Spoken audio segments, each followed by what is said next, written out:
Welcome, everyone. We're excited to have you back for, or maybe some of you are just joining us for the Google 102 session. 101 seemed to go over pretty well. I found it very interesting and learned a few things too. So anyway, with no further ado, I'm just going to hand this over to Beth.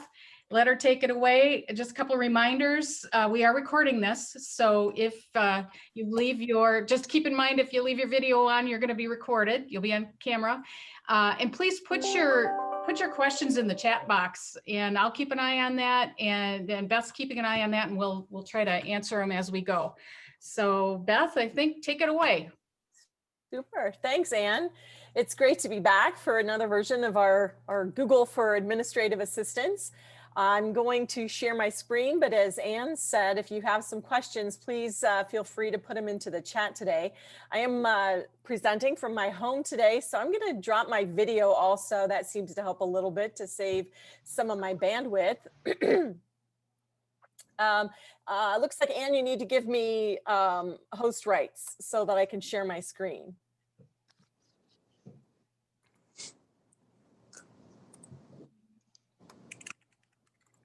All right, here we go.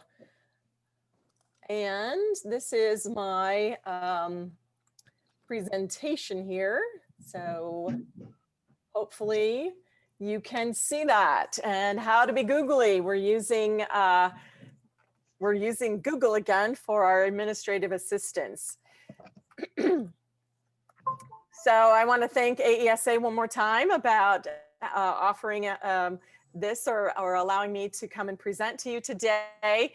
Just again, I live in Nebraska, and so I'm a Husker volleyball fan, as well as one of my granddaughters. So we like to go to watch the games when we can. Obviously, COVID has not allowed us to do that.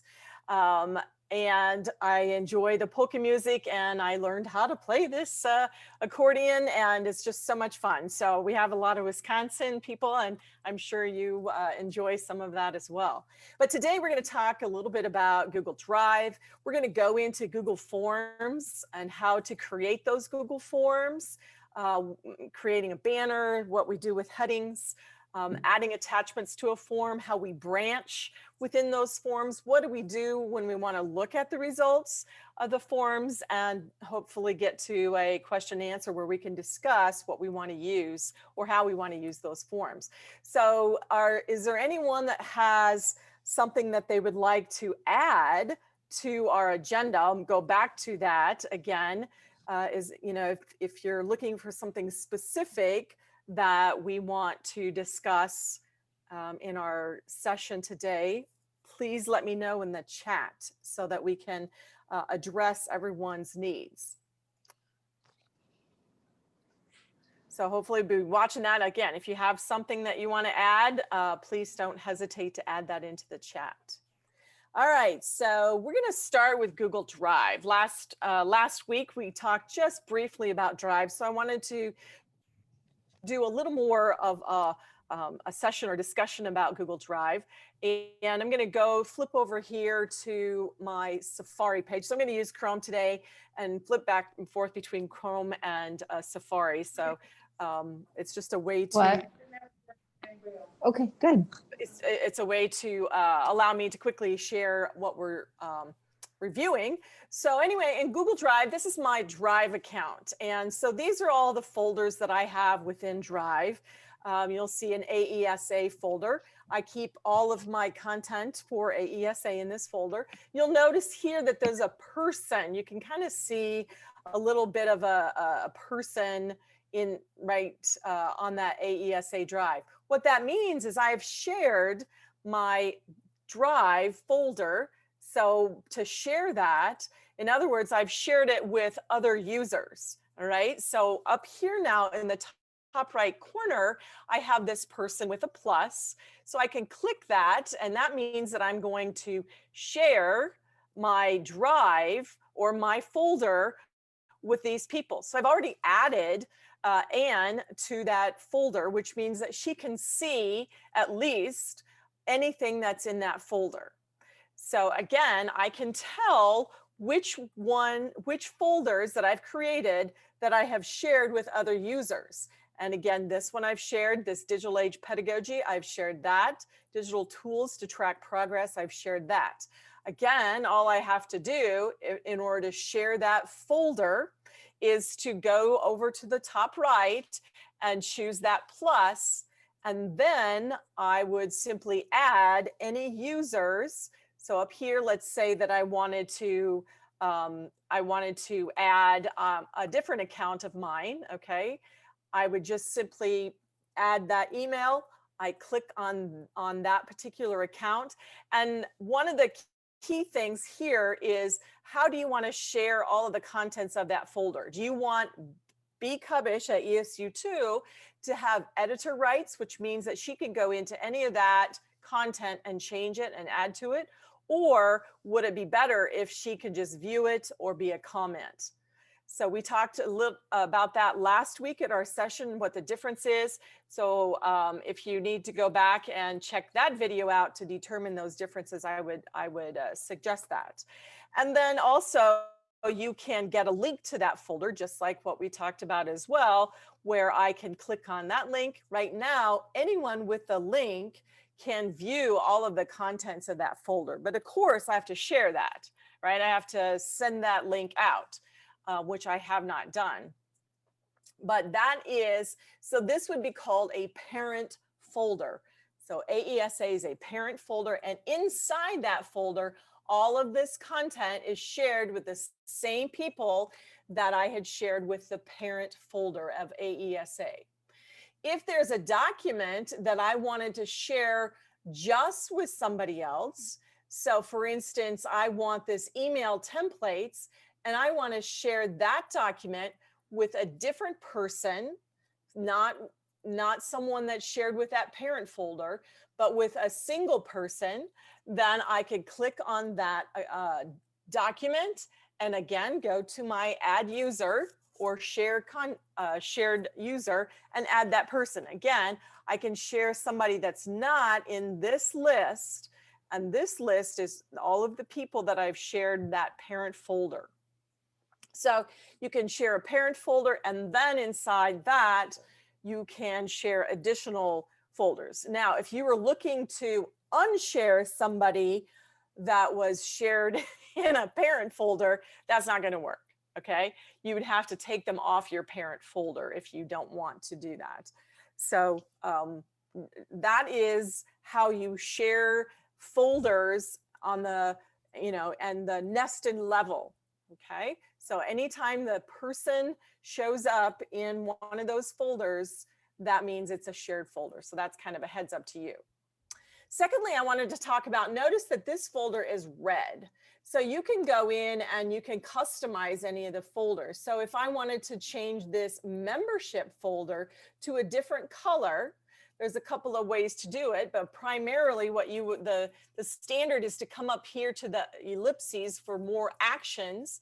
And what I want to do is change the color. So I'm going to change the color to blue. And now when I come back out, you'll notice that membership lists is blue. Google Training is red. Membership lists is blue. You can do that with any folder. So if you want all your budgets to be green, all your personnel to be blue, things like that, you can change the color of your folders. So for me, it works great when I want to go to a particular folder quickly, then that's the option that I choose. So another feature is a star. So you can add a star to any of your content, and it doesn't have to be a folder. A star can be added to a single file. So this is a file. I'm going to click on that file. Again, I'm going to the same ellipses or additional features, dots, the 3 dots, and I'm going to add to start. Okay, so I just click on add to start, and we have this star here.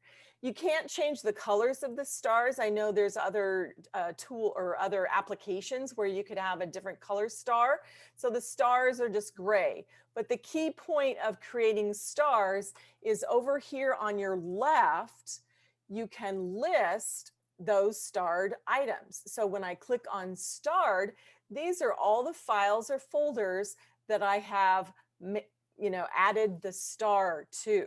So if I want to, for instance, if I have some files within Drive that I go to often and all the time, I can add a star to it.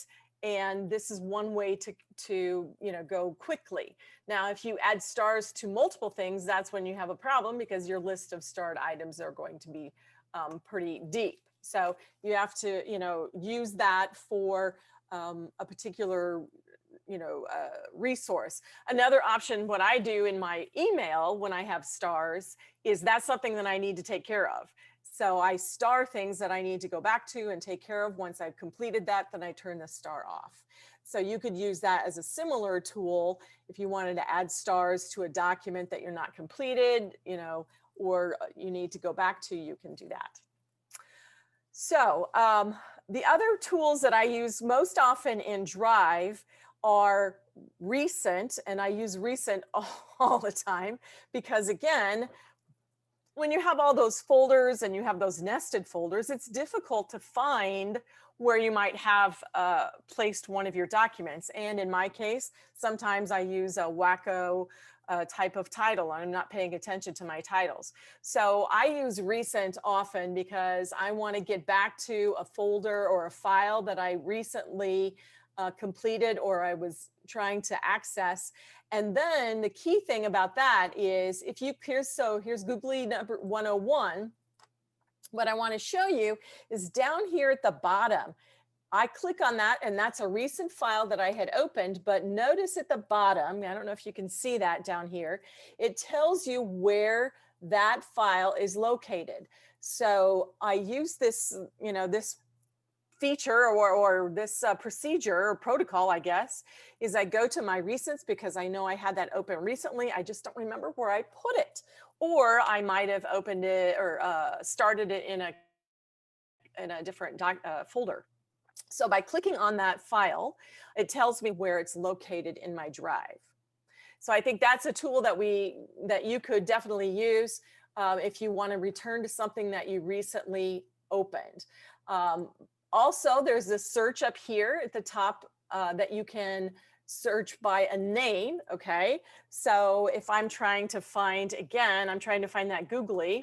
I know that I called it Googly. I just do a quick search, and here's all the things that are using Google or Googly in my Drive. And it'll find folders, it'll find all the files, all those kinds of things, starred, shared, all of that. So it's just a basic search. You can expand that search and go into a little more detail here if you know you're trying to find just a particular type of file, or if you had shared it with somebody special. So in Drive, those are a few things that I tend to use to kind of keep myself going or organize myself. So again, in files and folders, they can be nested. A parent folder is one that you share with people, but you can share a document with somebody else inside a parent folder. You can change colors and you can add it to stars. So hopefully, go ahead. Jerry Briscoe is asking a question. But if you do a search, it doesn't give the rabbit trail at the bottom like it did. So, whoops, wrong way. Sorry, my bad. Okay, so I'm going to search for Googly. I didn't know that, Jerry. That's a good point. Okay, so here, yeah, down at the bottom, it gives my breadcrumb droppings of where it's located. Maybe, are you using Chrome or are you using Safari? It might be something that a browser that you're using. Oh yeah, you have to click on the dock first. That's correct. Yep. Very good. Awesome. All right. The next thing that we're going to talk about then in Google Drive is making a copy.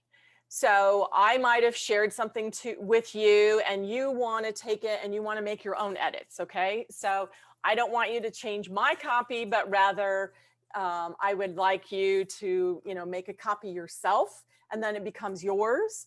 Or another case this happens is I might share something with you and give you viewing rights, okay? Not editor rights, but viewing rights. And then in order for you to edit and change it in your own drive, you have to make a copy. And then we're going to talk about how to force a copy. So if you wanted to make a copy, so here's my Googly for today, all right? If I wanted to make a copy of this file, again, I have to select it, go to my other actions, just like we did before to change colors or add stars, and we're going to choose make a copy. Making a copy then duplicates it, and you'll know it's duplicated because it will say copy of, and I'll just go back out to my drive so that we can see that. It will say copy of, so here's one that I've made a copy of, all right? And we made a copy of our Googly, but you'll see all these copies of, I'm gonna just search for it here. So I have a lot of things that I've made copies of, and here's my copy of, where'd it go? Okay, well, let's just make this assumption that this is a copy of my Googly 102. Here it is, right there. Oof, oofta. So now this is on my drive. So if I shared with you as a viewer my slide deck, you can make a copy and it'll be on your drive. And now you can make changes. You have editing rights to this document. Okay.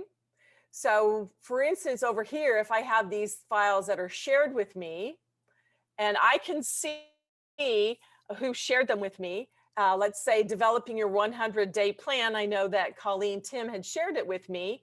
If I go into it, I only have editing rights. I don't have rights to, or excuse me, I only have viewing rights. I don't have rights to edit it. So what I would want to do is make a copy. So here's developing that 100-day plan. I go to my ellipses, I make a copy, and now I have rights to that and I can make my own copy of it or my own adjustments, okay? So that's making a copy of a document that was shared with you or that you created, whatever. The other option that you would use to force a copy. So for instance, we have our detailed agenda today. And this is what I've been working on for, for our session. And in the URL, so I'm in Safari, up here in my URL, go ahead. Is there a question? Okay. So in the URL, you'll notice that it says towards the right, it'll say edit. Okay, this particular one says edit and then hashtag heading, blah, blah, blah, blah.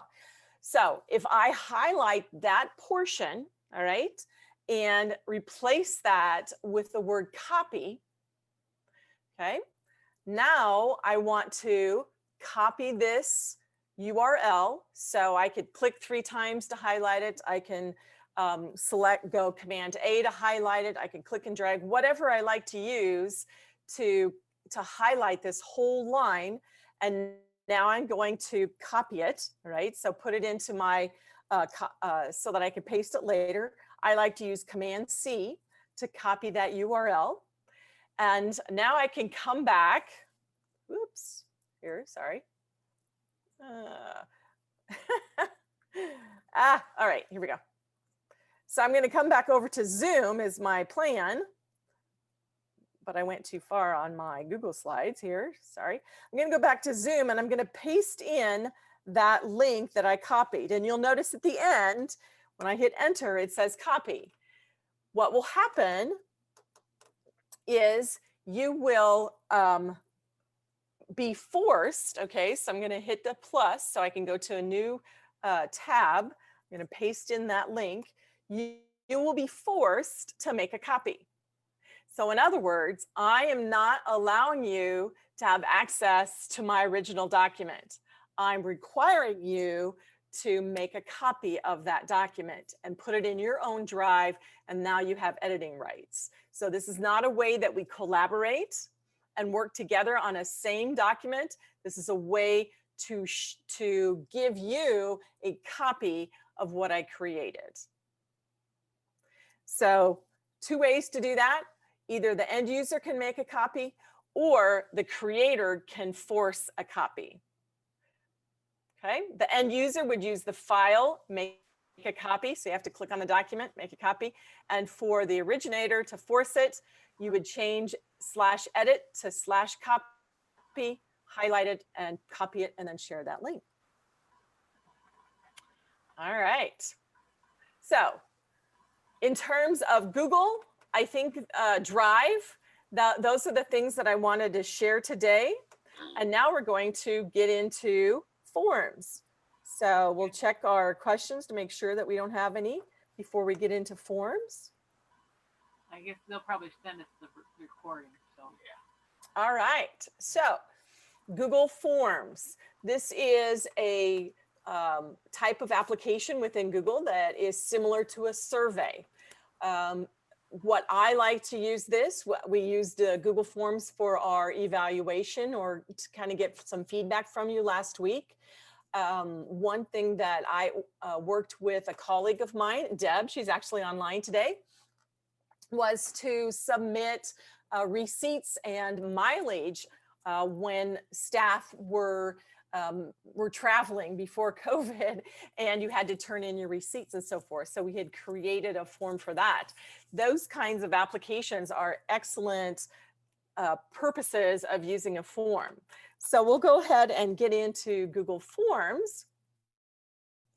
Again, to create a form, just like any other Google document, you would go to Drive, hit the plus or the new and create forms. You can also go from a URL.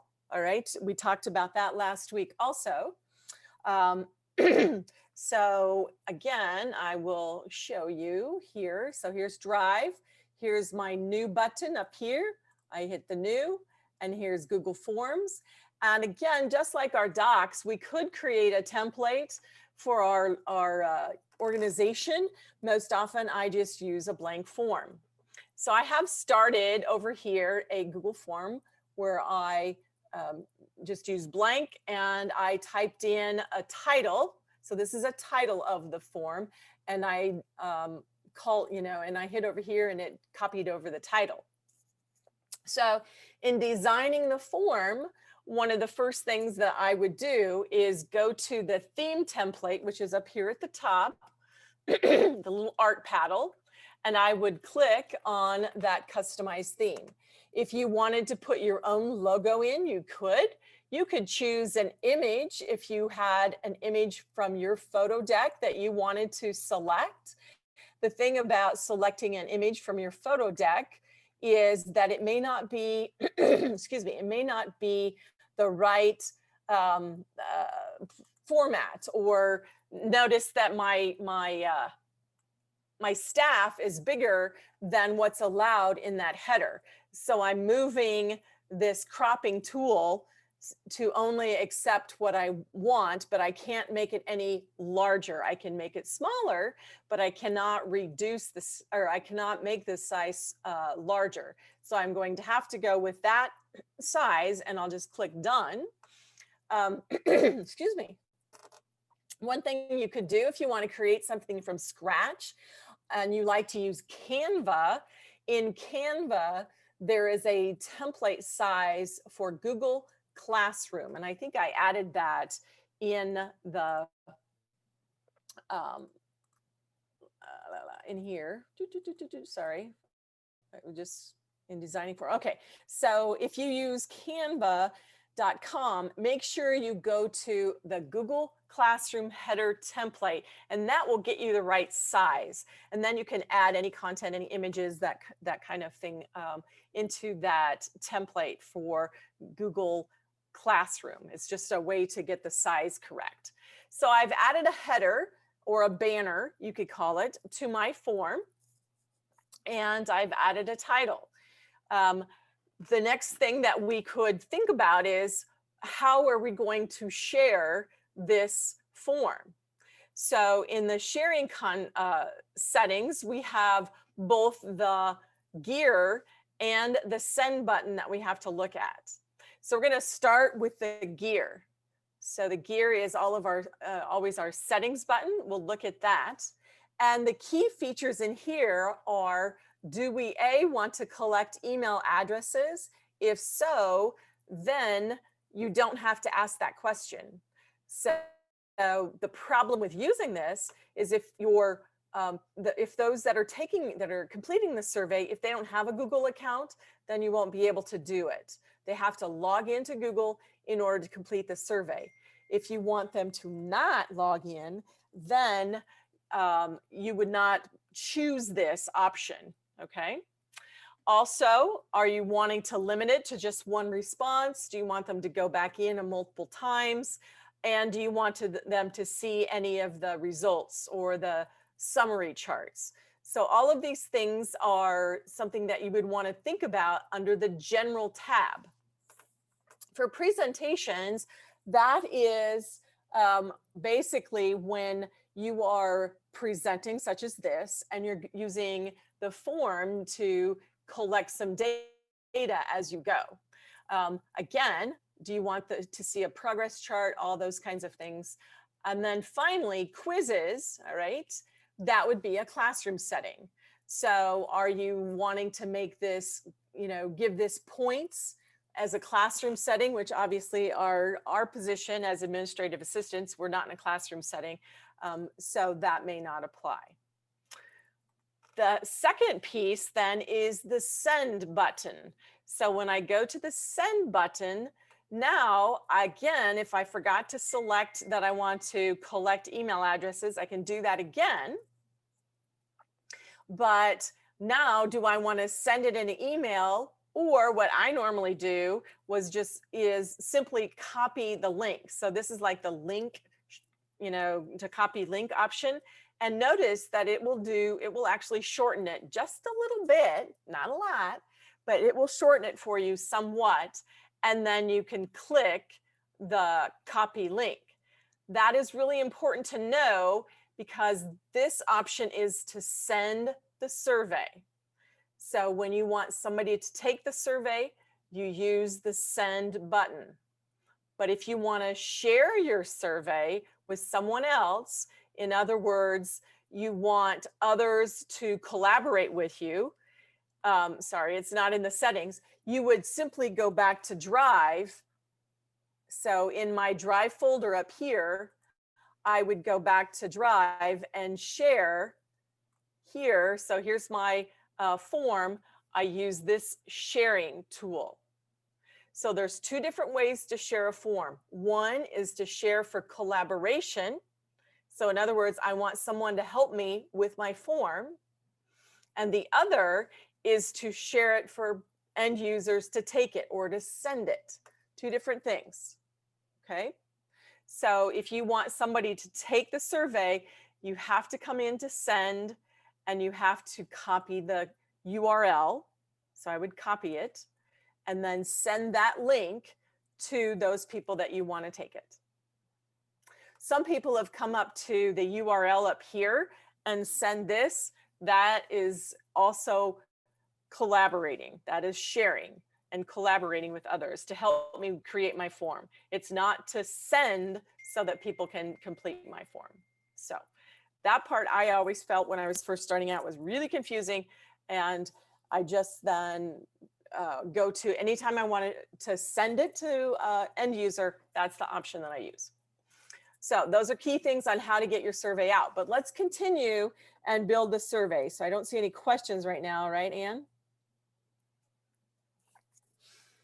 So we're going to continue to build a survey. To do that, we need to basically add a question. So right here, this plus bar is our option to add a question. The types of questions, it defaults to multiple choice, but these are all the types that you can use. So if I wanted someone to enter in their email address, because I didn't want them to have to log into Google, I can do that. A short answer would be appropriate. So I could click short answer. I would say, enter your email address. And then that would be a short answer. They could enter that information. And notice down here, this is kind of a key. Do you want to require it?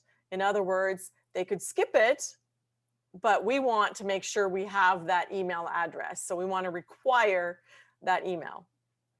So another question I could ask for maybe a first or a last name, or their full name, or their organization, or their department. Any of those kinds of questions could all be examples of short answer. So another type of question, multiple choice. So for multiple choice, and let's just build our travel survey or our collection, the way that we want to collect our travel expenses. So under multiple choice, what I might want to do is, what is your department? Oops. So option 1, I don't want short answer. I want multiple choice. Don't try to outsmart me there, Google. Option 1 is professional development. Option 2, and I just click down here, it fills in. Option 2 is business. Option 3 is technology. Oops, yep, that's right. And what you can do for any of these multiple choices is you could add other. In other words, there might be a very few people that would be on maintenance or maybe support staff, those kinds of things. And you want that just to go in an other, but they could list that department. But for the most part, you are getting receipts or information from these 3 departments mainly, and then others are sporadic. So you could then use a multiple choice for those departments.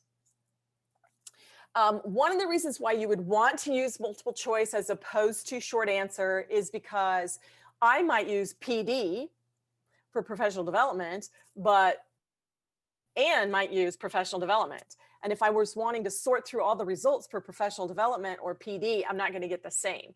So I need to be consistent in that title. So that's why you would want to have a user then be able to come in and check which option. Okay, so another option might be, instead of multiple choice, might be check boxes. And notice there's check boxes and there's drop down. Those are very similar. The difference is, so let's just say that, what type of expense is being submitted. Okay, option 1 could be mileage. And option 2 could be food. And option 3 could be hotel. Okay. So a checkbox would mean that you could actually select multiple. Okay. So if I'm coming in here, I want to check mileage, food, and hotel, I could. But if I change this question to a drop box, I could only select one of those items. Okay. So checkbox allows for multiple options. Dropbox allows for just one option. So let's do a checkbox again, and let's go and just create a Dropbox. And I'm going to ask the same question.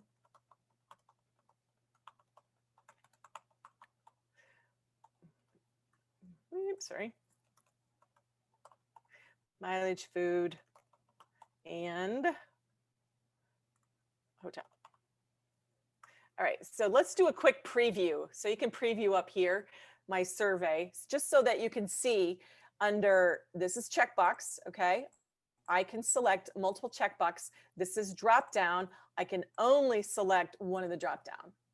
So again, you just need to think about what is it, that you're trying to collect, and what type of question that you would want to use. So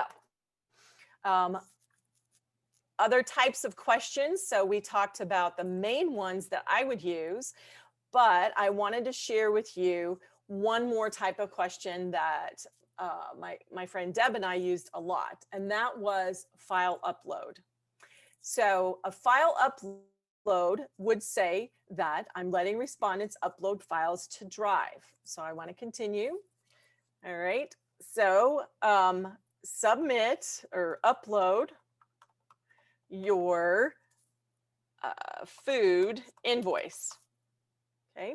That's the type of upload I'm looking for. So I can only allow for specific types if I wanted. And so I could go, is it a doc, spreadsheet, PDF, whatever. I can make sure that they have to submit it as an image, that it can't be any other type of file. It has to be a PDF, or excuse me, a JPEG type of image. Here is one thing that Deb and I got in trouble with was I might be on a trip for 3 days. I'm going to have multiple invoices. So I would want to upload those multiple invoices. So then we had to change this to 5 or 10, however many types of uploads or documents that were allowed. So again, it took us a little bit to practice to determine how we wanted this exactly, but it worked great.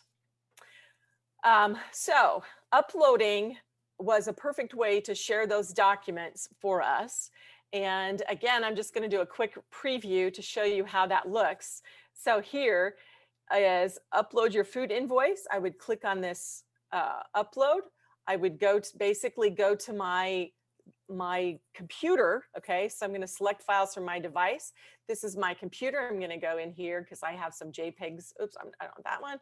I have some JPEG files. I'm going to choose that and upload it.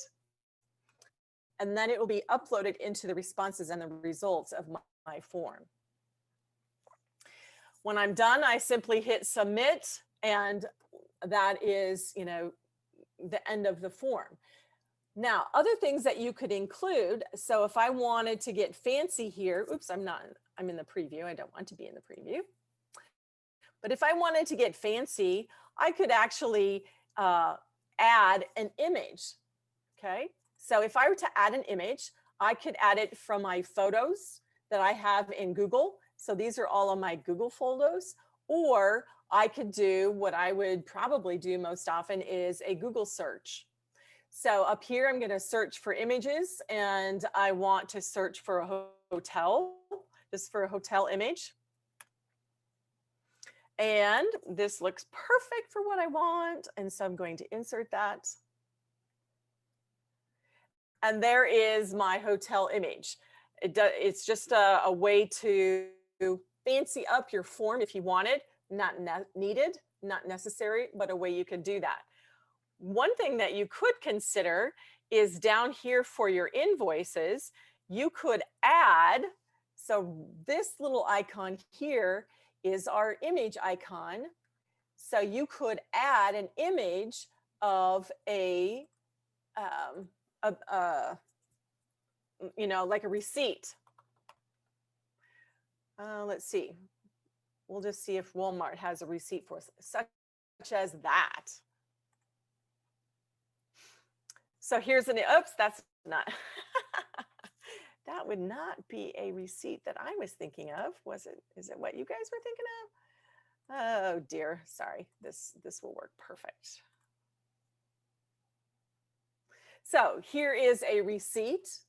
And just as an example of what we want them to upload, just they could take a picture with their phone and they could upload it into our documents. And I think that would be a great way to help explain our purpose for this form. So the document or the form will collect all of this information, but remember we talked about this particular question as a multiple, you know, we can choose multiple options, okay? One of the options that we can do from this form is branching. So how this form is created right now is just in you know, linear order, from one question to a next. I showed you on the preview, but we could do some branching.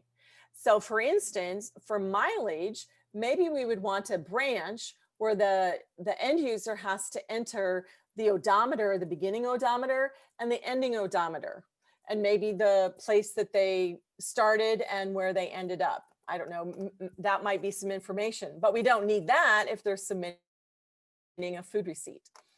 So what we can do is come in and add a section header, or a section, basically a blank section. All right, so sections can work great for organizing your questions into groups or it helps us for our branching, okay? So this particular section, I'm going to call mileage information. And then I'm going to add a question after that section. And that question is going to be short answer. So what is the starting odometer setting? I don't know what you would call that. All right.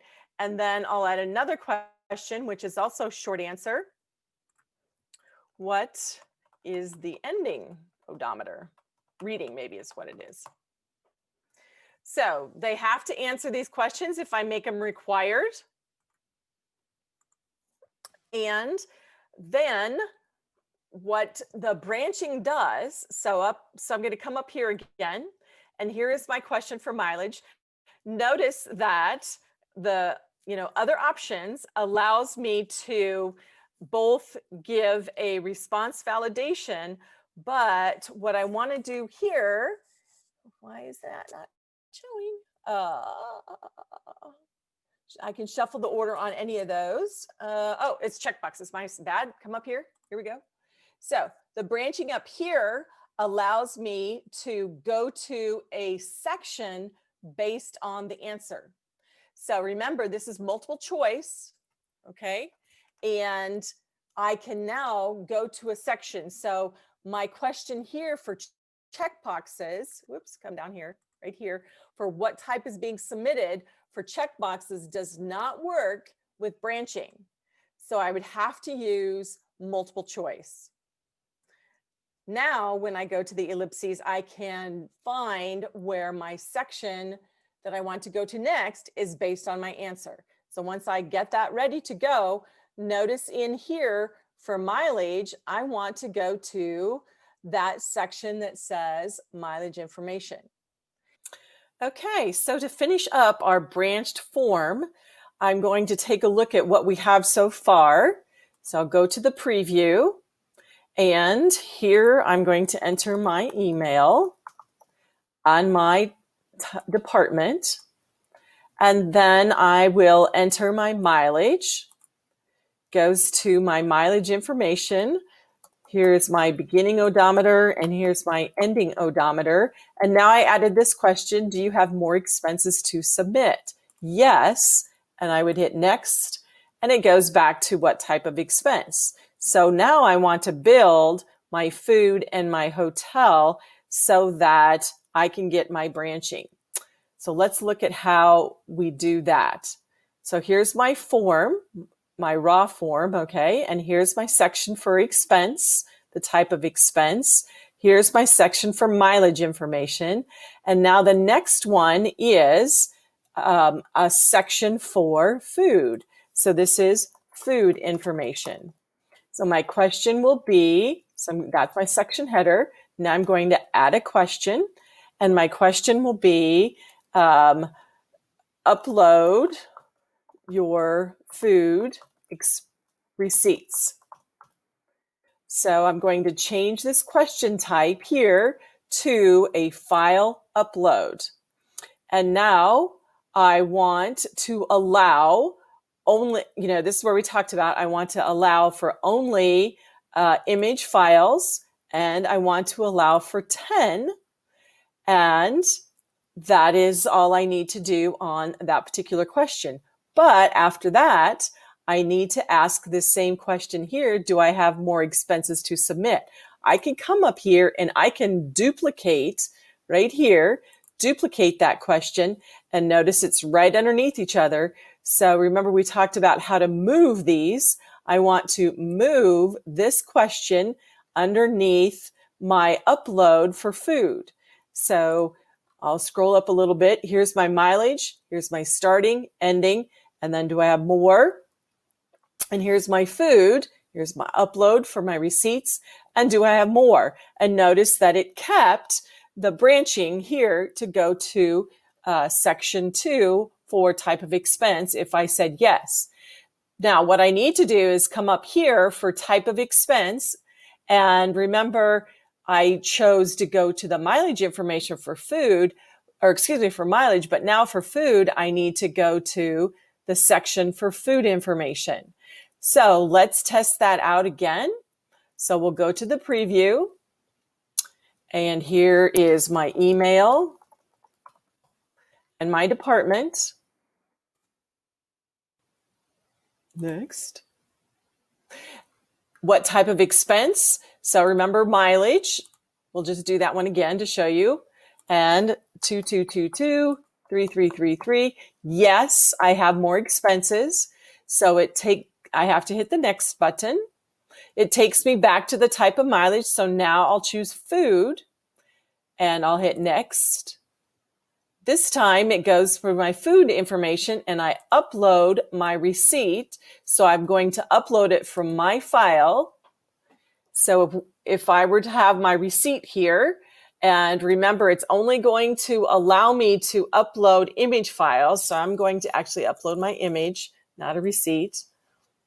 And I hit upload, and I could do more. So if I wanted to upload more, I just hit add more files and it would allow me to do that. I upload my file.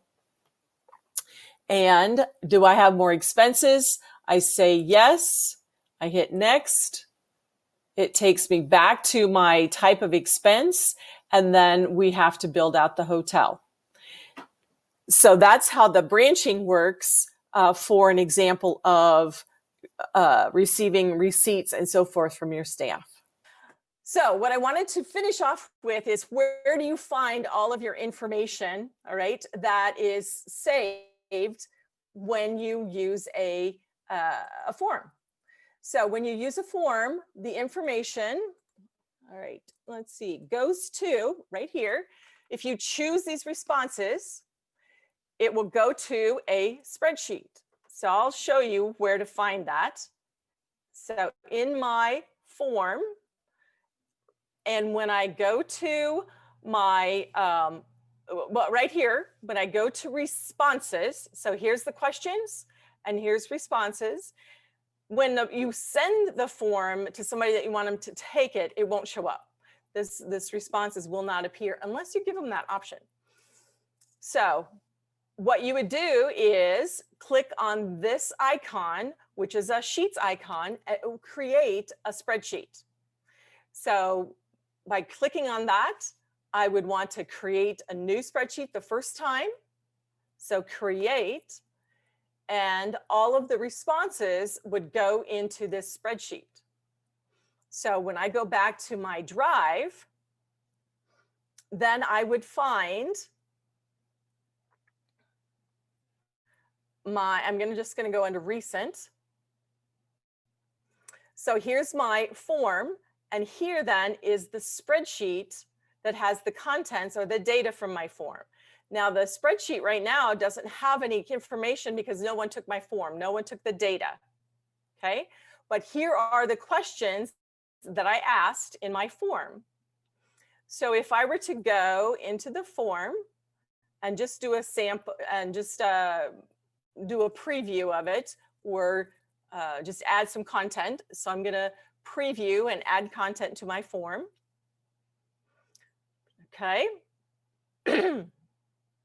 So enter your email address, okay, Bikavish, and I'm in technology, and I want to do a mileage. So I'll hit next. And what is my beginning odometer? 2020, and my ending is 2022. Okay, so I created a branch, and I didn't, have it go back. So I'm going to submit my information, and now if I wanted to do it again, I could submit again. So if I had a second travel date, I could submit that information. Now to look at that information, so now I want to go, because I created my spreadsheet, I want to go into this link, and here is that information that was entered in that form. So after everyone, after people are completing that form, then I would be able to see the results in this spreadsheet. If on my form I'm done, so let's say it's not something for mileage or whatever, it's a different type of collection, and I wanted to end it, so I didn't want anyone to respond, then I would turn off my accepting responses. So right now it's accepting responses, now it's not. So in other words, if you had the link to my form, you would not be able to go in and enter the information. I'd have to come back in and turn it back on. So let's say that we were trying to determine how many would be attending a session, like an all staff session, and you were trying to get some numbers, RSVP numbers, you could use that, and you needed to cut it off a week prior to the all staff, and then you could turn accepting responses off. So we're also looking at information that is a summary of all the information from the form. So again, this is my questions, and these are my responses. So in responses, I can see both a summary of all of the results, as well as looking at the information from Google Sheets. So both ways you can see the information. It's just that when it's in Google Sheets, now you can do some sorting. So you can sort by a name, you can sort by a date, you can sort by a department, all those types of things. So again, that's under responses, and you as the owner are the only one that can see that responses. But if you recall, under the preferences, you could actually allow the respondents to see some of the summaries and text response. So if you wanted to share all of that with others, you could do that. But for the most part, you as the owner are the only one that can see the responses. Now, they would not be able to download and see the information in a spreadsheet, in a Sheets file. They could only see this information in this response file. Okay. So let me go back to my session. This is what it would look like, and this is what Deb and I put together. So again, we were just looking to collect the information. What this would do then gives you a hot link that you could open up, and you would see that image. You could download that image if you needed to for auditor's sake, but you have it then archived in Google Drive. What you're seeing here is multiple submissions. So again, like I said, it was a 3-day session, 3 days that I was traveling, and so I had to submit multiple receipts, and then I could do that by adding multiple uploads in that file upload question. And then finally, this is just a more detailed or a higher detailed look. So it's just a hot link to all of that data or all those uploads. So again, what we put together, it told you the start date, the end date, how many days you were gone, what it was, where you went to, the department, and then all of the uploads. So that worked great for Deb and I. Let's see, I think we have maybe a question. Oh, okay, Teresa. We use this form to take attendance. Very good, on Zoom. Excellent. And share the link at the meeting. When we create the new form, there's an option under settings, require sign in. Yep. And you can restrict it to only those people in your area, your domain. That's correct. That's correct. And that it must be unchecked if we are sharing with people outside. That's right. If you don't, they'll not be able to answer the questions. We also use a bit.ly to change the name of the URL. Very good. And make it shorter. And I didn't see the under your settings, but wanted to make sure others were aware. Very good, Teresa. Thank you. And the reason why is I'm using a public Google account. So I'm not using an EDU Google account. And so that's why it didn't show up. But you're absolutely correct. In a EDU account, and a school organization, whatever, then you could restrict all of the respondents to be within your organization. But like you said, if you have others outside your organization, you need to make sure to check that or uncheck that, I guess. Okay, can you delete a section as long as it's not connected with other questions? You bet, Andrea. You can delete a section just like deleting any of the other questions. So here's my questions. This is a section right here. So all I have to do is delete this section and it's gone. In the question areas, to delete a question, you would use this trash can here, but maybe that's what you're alluding to. It doesn't show up on a section. You have to use the other options to delete sections. Good question. Thank you, Andrea. So Penny, say you use the form for a few days, then needed to add more questions in the same form. What happens to the spreadsheet of responses? Can you just hide that section so you can still see those responses if needed? You can't hide it, no, but you can take and not put a title in there. So if I take this out, it's just like a blank section, and sometimes I've used that. So when I go to preview, you won't see that section. It'll just be hidden. BK. So you could do that, but you cannot hide it, I guess, is what I was trying to say. Okay, what happens if you add questions? So when you add questions, basically what will happen is they'll just get added into here, and the first lines won't have any results for those questions that you added.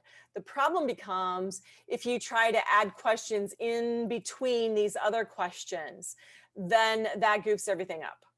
So because in the spreadsheet, even if you add the questions in between, it will still be listed at the end. So if there's a, if there's a reason why you wanted to add it after the department, it's still going to show up at the end. So my, my suggestion is make sure you share it with others and have them do a preview, and make sure, you give it to people so that you've got it, at the point where it's going to work for you. The other option you could do, I suppose, is just make a copy, create a new form, create a new set of information. Actually, remember when you go to, so I'm going to go to this one, and up at responses, and when I check the spreadsheet, it's going to go there. But if I thought I could check and start a new one. Let me look at it again here. So I could unlink my form. And then when I go back to the spreadsheet again, now I can select an existing spreadsheet, and it might look a little bit different. But basically my suggestion is to create a new one and then go and copy from the original and paste into the new one into the columns that you want. You can do it, but in my experience, and maybe Google has done a better job of fixing things, but in my experience, it really goofs things up quite a bit. So I would want you to make sure you have your form looking exactly like you want before you go live. Okay, let's see. So can you just hide that section so you can still see those? Okay. Will you lose all the responses that are in there if you create a new one? Let's see. Well, I created a new one. Let's see. Boop, boop, boop. I don't think you do. So if I create a new one and I go back to Drive and 158. So nope, that original response is still in there. So the question is, no, you would not lose the original information if you create a new one. Cool. So that is the end of my session. Are there other ideas? I know that, let's see, Teresa had suggested something. Are there other ideas that other people have for forms?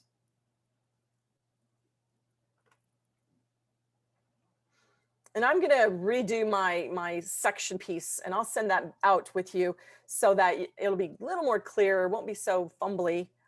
so that you can follow along. Great. Well, thanks again, you guys. This was awesome to be here today. And I hope you enjoy the rest of your week and the upcoming week and the upcoming holiday. Thanks again, AASA. You rock polka style. And everyone have enjoy and good luck with creating your forms. Thanks for joining us, everyone. I think keep the ideas coming. We'll try to do the best we can to provide the professional development that you request. We're here to serve our members, so please don't forget to send ideas our way. Couple of things to remember: watch the website.